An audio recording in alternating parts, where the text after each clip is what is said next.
Assalamualaikum warahmatullahi wabarakatuh. Saya Wahida Rizkia Pohan dari Prodi D4 Kebidanan akan menjelaskan beberapa soal hukum. Soal yang pertama, seorang remaja perempuan umur 17 tahun datang ke BPM dengan keluhan haidnya sudah lebih dari 10 hari. Hasil anamnesis, ganti pembalut 3 kali per hari, tidak ada nyeri. Hasil pemeriksaan, tinggi badan 150 cm, berat badan 55 kg, tekanan darah 110/70 mmHg, nadi 86 kali per menit, pernapasan 20 kali per menit, suhu tubuh 36 derajat Celcius, benjolan payudara negatif, abdomen tidak teraba massa dan benjolan. Diagnosis apakah yang paling mungkin pada kasus tersebut? A. Amenorea, B. Hipermenorea, C. Hipomenorea, D. Oligomenorea, E. Poliomenorrhea. Jawabannya adalah B. Hipemonerea. Alasannya, karena perubahan dalam jumlah yang banyak selama periode menstruasi karena banyak atau lamanya dan 10% pada wanita muda. Soal yang kedua, seorang remaja perempuan umur 17 tahun datang ke BPM dengan keluhan haidnya lebih dari 15 hari. Hasil anamnesis, ganti pembalut 3 kali per hari, darah bergumpal. Hasil pemeriksaan, tekanan darah 110/70 mmHg, nadi 86 kali per menit, pernapasan 20 kali per menit, suhu tubuh 36 derajat Celcius, tinggi badan 150 cm, berat badan 55 kg. Pembesaran payudara normal, palpasi abdomen, tidak ditemukan massa. Tindakan apakah yang paling tepat dilakukan pada kasus tersebut? A. Melakukan konseling gizi, B. Memberikan edukasi personal hygiene, C. Memberikan suplemen penambah darah, D. Melakukan konsultasi dengan dokter, E. Mengecek ulang keluhan pada siklus menstruasi berikutnya. Jawabannya adalah D. Melakukan konsultasi dengan dokter. Alasannya, karena konsultasi dengan dokter dapat dilakukan untuk berbagai masalah kesehatan yang berkaitan dengan kandungan dan reproduksi wanita. Soal nomor 3. Seorang remaja perempuan umur 17 tahun datang ke BPM dengan keluhan haidnya sudah lebih dari 10 hari. Hasil anamnesis, ganti pembalut 3 kali per hari. Tidak ada nyeri. Hasil pemeriksaan, tekanan darah 110/70 mmHg, nadi 80 kali per menit, pernapasan 20 kali per menit, suhu tubuh 36 derajat Celcius. Remaja tersebut menolak bidan, sangat ingin melakukan palpasi abdomen dan inspeksi terhadap darah yang keluar. Rencana asuhan apakah yang paling tepat pada kasus tersebut? A. Meminta dukungan keluarga pasien, B. Memberi pengerti tujuan pemeriksaan fisik, C. Melakukan kolaborasi dengan tenaga kesehatan lain, D. Merujuk pasien ke fasilitas pelayanan yang lebih lengkap, E. Meminta keterangan tertulis terkait penolakan pemeriksaan. Jawabannya adalah B. Memberi pengertian tujuan pemeriksaan fisik. Alasannya, karena pemeriksaan fisik, proses di mana seorang ahli medis memeriksa tubuh pasien untuk menemukan tanda klinis penyakit. Soal nomor 4. Seorang remaja perempuan umur 19 tahun datang ke BPM dengan keluhan haid dalam sebulan ini sudah berlangsung 2 kali. Hasil anamnesis, ganti pembalut 3 kali per hari.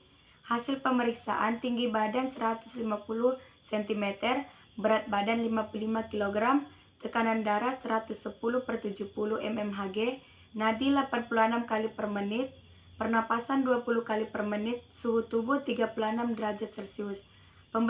Pembesaran payudara normal, benjolan payudara negatif, abdomen tidak teraba massa. Diagnosis apakah yang paling mungkin pada kasus tersebut? A. Amenorea, B. Hipermonerea, C. Hipomenorea, D. Oligomenorea, E. Polimenorea. Jawabannya adalah E. Polimenorea. Alasannya, karena merupakan kelainan haid di mana siklus haid lebih rendah dari 21 hari sehingga mengakibatkan haid lebih sering dari biasanya. Soal yang kelima. Seorang remaja perempuan umur 14 tahun datang ke BPM dengan keluhan belum pernah mengalami haid. Hasil anamnesis, sakit daerah perut setiap bulan. Hasil pemeriksaan, tekanan darah 110/70 mmHg, nadi 86 kali per menit, pernapasan 20 kali per menit, suhu tubuh 36 derajat Celcius, tinggi badan 145 cm, berat badan 50 kg, palpasi abdomen tidak ditemukan massa, infeksi tampak lubang vagina dengan hymen kebiruan dan menonjol keluar. Diagnosis apakah yang paling mungkin pada kasus tersebut? A. Amenorrhea, B. Aplasia vagina, C. Atresia vagina, D. Hematometria, E. Hymen hiperemorrhata. Jawabannya adalah E. Hymen hiperemorrhata. Alasannya, karena di mana selaput darah menutupi seluruh lubang vagina sehingga mencegah darah mengalir lewat submenstruasi. Kondisi ini muncul sejak lahir dan menimbulkan gejala terutama pada masa pubertas dan menstruasi. Soal nomor 6. Seorang remaja perempuan umur 14 tahun datang ke BPM dengan keluhan belum pernah mengalami haid. Hasil anamnesis sakit daerah perut setiap bulan.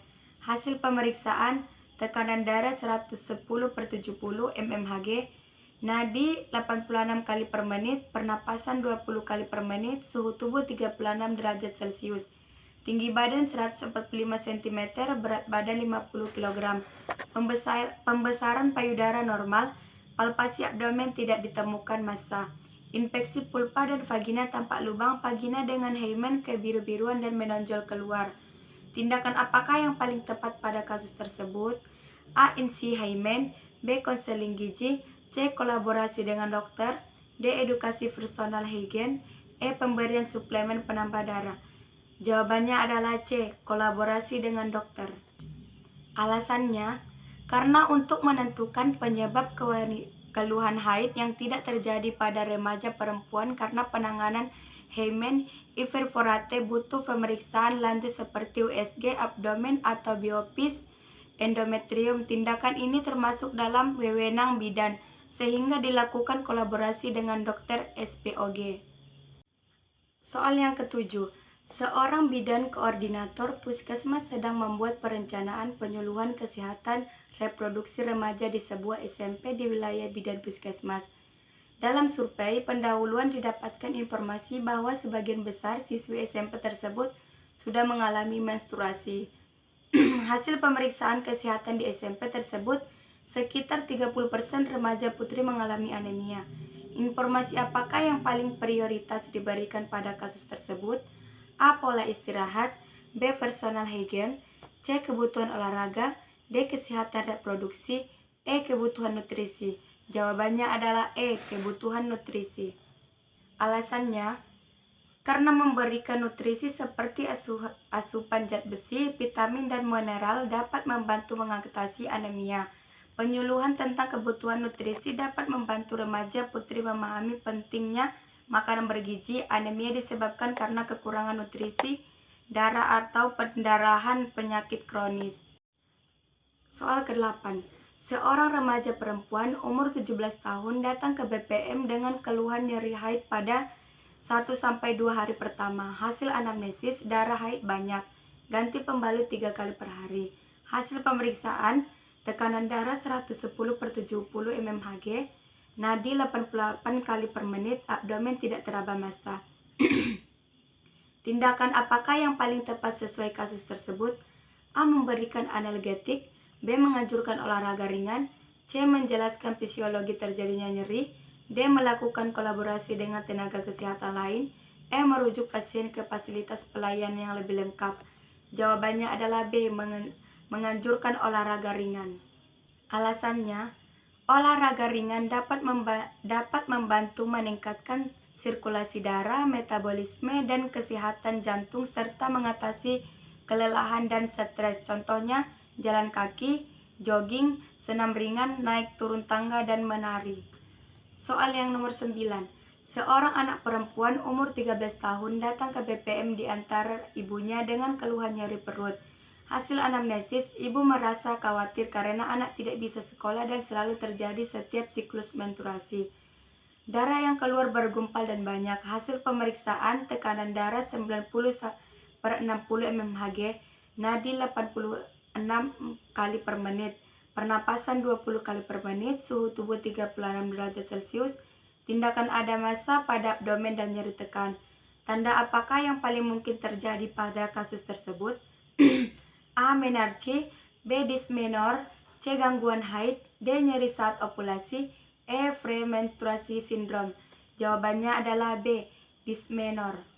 Alasannya, karena kondisi yang dapat menyebabkan nyeri dan rasa sakit perut setiap siklus menstruasi, normal jika terjadi 48-72 jam terasa seperti kram perut, nyeri perut, dan terus-menerus pada bagian bawah perut. Tidak ada ditemukan kelainan.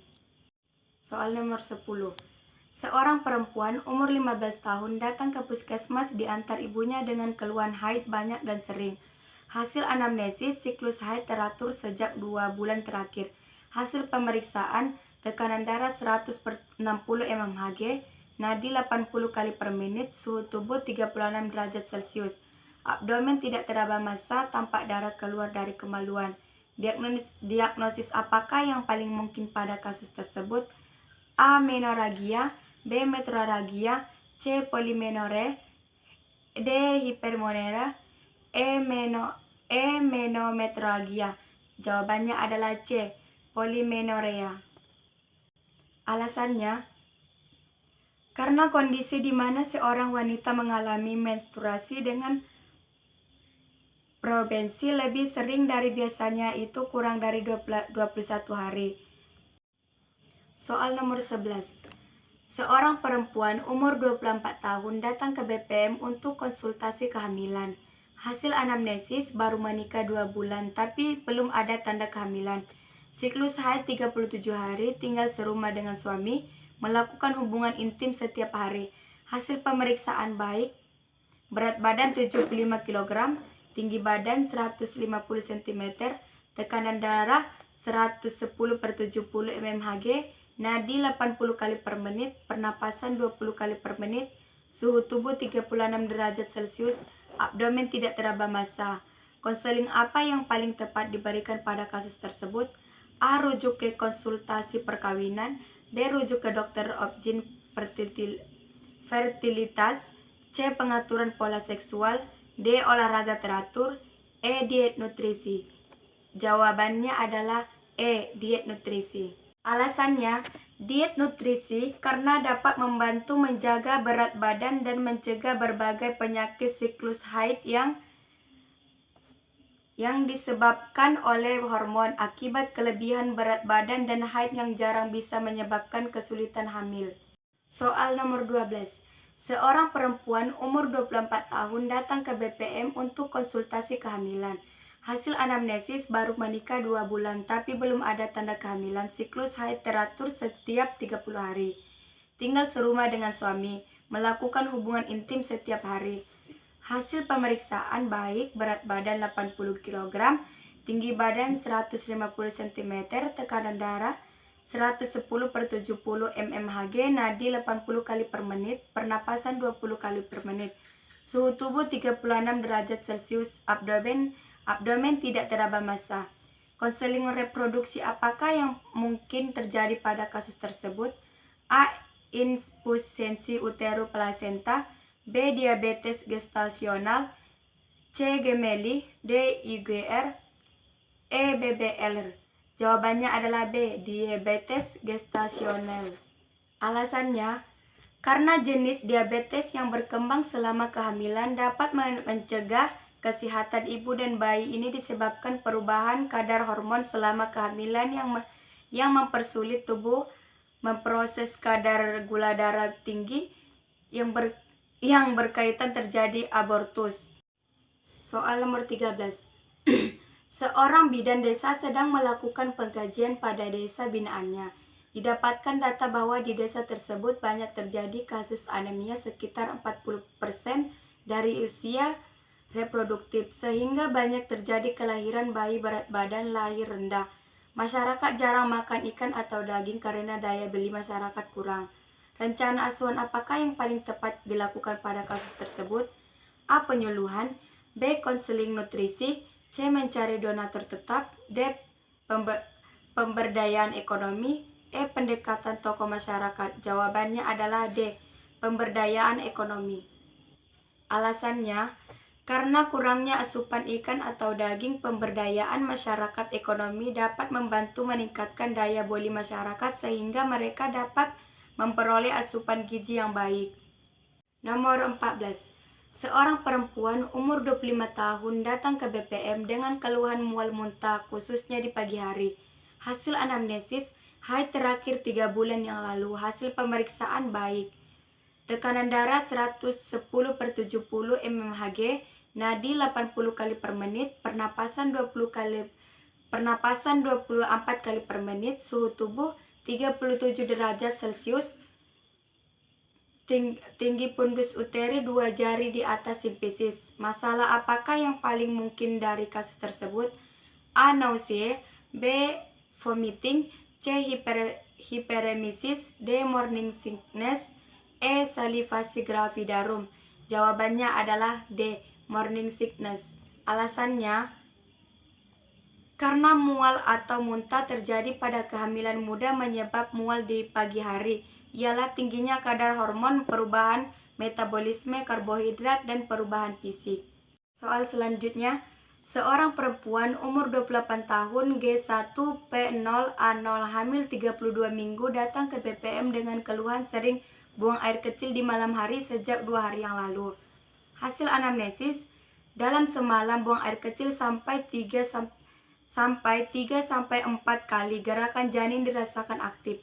Hasil pemeriksaan baik, tekanan darah 120/70 mmHg, nadi 80 kali per menit, pernapasan 24 kali per menit, suhu tubuh 37 derajat Celcius, tinggi pundus uteri 30 cm, teraba puki, kepala sudah masuk PAP 4-5. Rencana asuhan apakah yang paling tepat pada kasus tersebut? A. Berbaring miring ke kiri, B. Hindari minum kopi atau teh, C. Perubahan fisiologis trimester 3, D. Perbanyak minum pada siang hari, E. Kosongkan kandung kemih ketika ada dorongan. Jawabannya adalah C. Perubahan fisiologis trimester 3. Alasannya, karena perlu dilakukan secara individu sesuai dengan kesehatan ibu hamil dan janin. Ibu perlu mengetahui apa yang terjadi keluhan utamanya. Soal selanjutnya, seorang perempuan umur 35 tahun G1P0A0 hamil 34 minggu datang ke BPM dengan keluhan pusing sejak 1 minggu yang lalu. Hasil anamnesis, keluhan tidak disertai pandangan kabur atau nyeri ulu hati. Tidak ada riwayat tekanan darah tinggi. Hasil pemeriksaan, tekanan darah 140/100 mmHg, pernapasan 20 kali per menit, nadi 84 kali per menit, tinggi pundus 32 cm, detak janin 148 kali per menit, protein urin. Diagnosis apakah yang paling mungkin pada kasus tersebut? A. Hipertensi kehamilan, B. Preeklamsia ringan, C. Preeklamsia berat, D. Hipertensi kronis, E. Eklamsia. Jawabannya adalah B. Preeklamsia ringan. Alasannya, karena dalam kasus tidak ada riwayat hipertensi, gejala preeklamsia ringan meliputi peningkatan tekanan darah dan peningkatan protein dalam urin.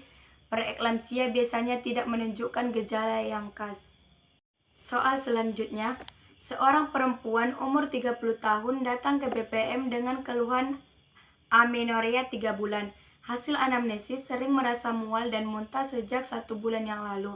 Hasil pemeriksaan, tekanan darah 140/100 mmHg, pernapasan 20 kali per menit, nadi 84 kali per menit, tinggi pundus 1 jari di bawah pusat, tidak teraba balotemen, terdapat bercak kecoklatan dan jaringan seperti gelembung. Diagnosis apakah yang paling mungkin pada kasus tersebut? A. Abortus imminens, B. Kehamilan ektopik, C. Misset aborted, D. Mola hidatidosa, E. Abortus incipiens. Jawabannya adalah D. Mola hidatidosa. Alasannya, Karena pada kasus ini tinggi pundus tidak sesuai dengan usia kehamilan hasil penghitungan dari HPHT. Jika amenorrea 3 bulan maka tinggi pundus idealnya 3 jari di atas simfisis. Mola hidatidosa dapat terjadi setelah perubahan yang tidak normal di mana embrio tidak berkembang. Soal selanjutnya, seorang perempuan umur 28 tahun, G1, P0, A0, hamil 12 minggu. Datang ke RS dengan keluhan nyeri perut bagian bawah. Hasil anamnesis, keluar darah sedang bercampur sedikit gumpalan dari kemaluan sejak 2 jam yang lalu. Hasil pemeriksaan kurang baik.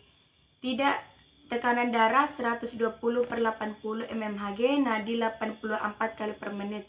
Ada kontraksi uterus, nyeri tekan abdomen bagian bawah. Hasil inspekulo tampak serviks membuka dan terlihat jaringan pada serviks. Diagnosis apakah yang paling mungkin pada kasus tersebut?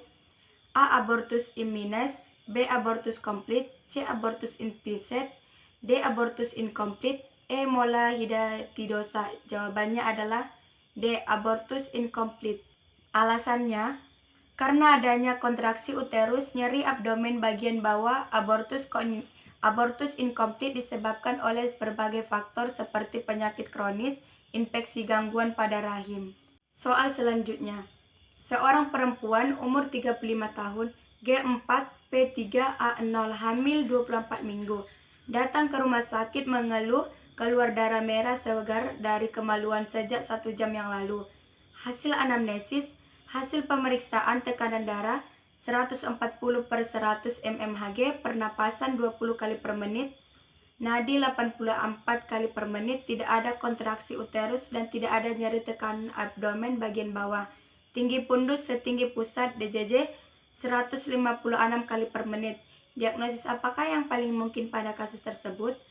A. Placenta previa, B. Solusio placenta, C. Abortus imminens, D. Mola hidatidosa, E. Kehamilan ektopik.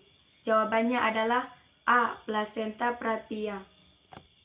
Alasannya, karena adanya pengeluaran darah merah segar bukan kehitaman dari kemaluan dengan tanpa kontraksi dan tidak nyeri. Plasenta previa adalah kondisi kehamilan di mana plasenta tumbuh di bagian bawah usus dan janin melalui sawaran kandungan. Soal yang terakhir. Seorang perempuan umur 30 tahun, G2, P1, A0, hamil 32 minggu. Datang ke BPM dengan keluhan merasa sejak 1 minggu yang lalu. Hasil anamnesis, merasa penuh di perut bagian atas. Hasil pemeriksaan tekanan darah 120/80 mmHg, pernapasan 20 kali per menit, nadi 84 kali per menit, tinggi pundus 30 cm. Bagian pundus teraba bulat, keras, melenting, pada bagian bawah teraba bulat, lunak kurang melinting, DJJ 140 kali per menit, terdengar jelas di atas pusat. Rencana asuhan apakah yang paling tepat dianjurkan pada kasus tersebut? A. Berjalan santai, B. Posisi tren berung, C. Gerakan knickes, D. Gerakan dorsal recumbent, E. Sering menyapu dengan sapu yang pendek. Jawabannya C. Gerakan knickes. Alasannya, karena dengan knickes maka hukum akomodansi dan gravitasi akan tervalidasi dengan baik. Gerakan knickes atau posisi knickes adalah salah satu teknik yang digunakan untuk membantu mengatasi posisi sungsang pada ibu hamil. Baik, sampai disinilah pembahasan soal UKOM. Kurang dan lebihnya saya minta maaf. Assalamualaikum warahmatullahi wabarakatuh.